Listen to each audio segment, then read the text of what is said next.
নমস্কার বন্ধুরা, আশা করি সবাই ভালো আছেন।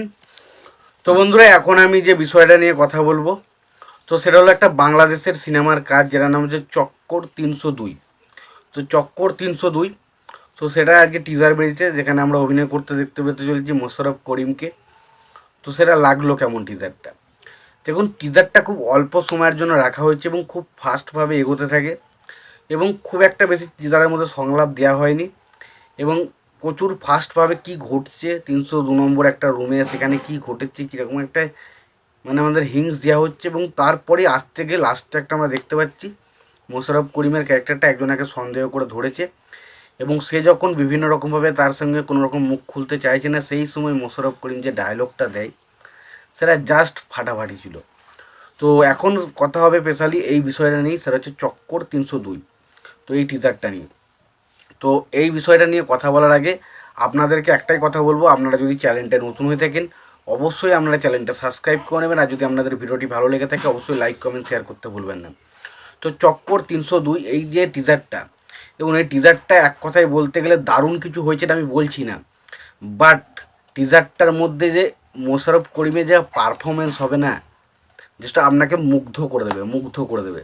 একটা জায়গা রয়েছে যেখানে কি মোশাররফ করিম এবং তার একজন চেলা রয়েছে, তারা দুজন মানে ইনভেস্টিগেশন করতে গেছে, এবং সেখানে গেছে মোশাররফ করিম ঘুমোচ্ছে, এবং তারপর হঠাৎ করে জেগে ওঠে ওই যে একটা ইনোসেন্ট ভাবে, এবং তারপর যে কথা বলার ধরন, ওটা মোশাররফ করিমের মধ্যে একটা আলাদাই লেভেলের রয়েছে। এবং সত্যি বলছি, বাংলাদেশের আমার সবচেয়ে পছন্দের যদি তিনজন অভিনেতার কথা বলতে বলা হয় এই মুহূর্তে, আমি তিনজন অভিনেতাকে সবচেয়ে বেশি পছন্দ করি এই মুহূর্তে। সেটা হচ্ছে মানে জাস্ট অভিনয় হিসেবে বলেছি, আমি কিন্তু সুপারস্টার ড্রাম হিসেবে কিন্তু বলিনি, অভিনয় হিসেবে আমি বলি চঞ্চল চৌধুরী, মোশাররফ করিম এবং অবশ্যই নাসিরুদ্দিন খান। তো এই তিনজন আমার কাছে খুবই পছন্দের, এবং খুবই তাদের কাজ আমি দেখতে বিশাল পছন্দ করি।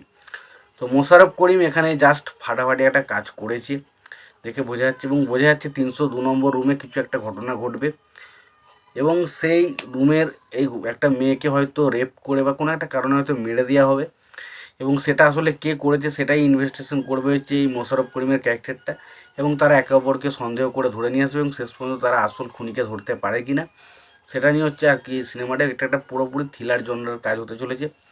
তো যেটুকু দেখুন, কাজটা আমার মোটামুটি খারাপ লাগেনি, ব্যাকগ্রাউন্ড মিউজিক আরেকটু ভালো হতে পারতো, তবে সেটা খারাপ নয়।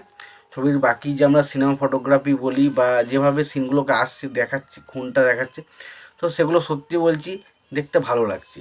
এবার দেখা যাক সিনেমাটা কতটা এঙ্গেজ হয়, কারণ এই সমস্ত সিনেমার মধ্যে গল্প যত স্ট্রং হয়, যতটা স্ক্রিন প্লে ভালো হবে, যতটা আপনাকে বসিয়ে রাখতে পারবে, ততই কিন্তু ছবিটার প্রতি মানুষের আকর্ষণ থাকবে। তো এই ছবির মধ্যে সবচেয়ে যেটা মেন জায়গা থাকে সেটা হচ্ছে এই ছবির মধ্যে মানুষের মধ্যে একটা প্রশ্ন থেকে যায় আসলে কে খুনি, এবং সেটা যদি ফার্স্টে রিভিল করে দেওয়া হয় তাহলে কিন্তু একটা গল্পের মধ্যে একটা অন্যরকম টুইস্ট থাকতে হবে।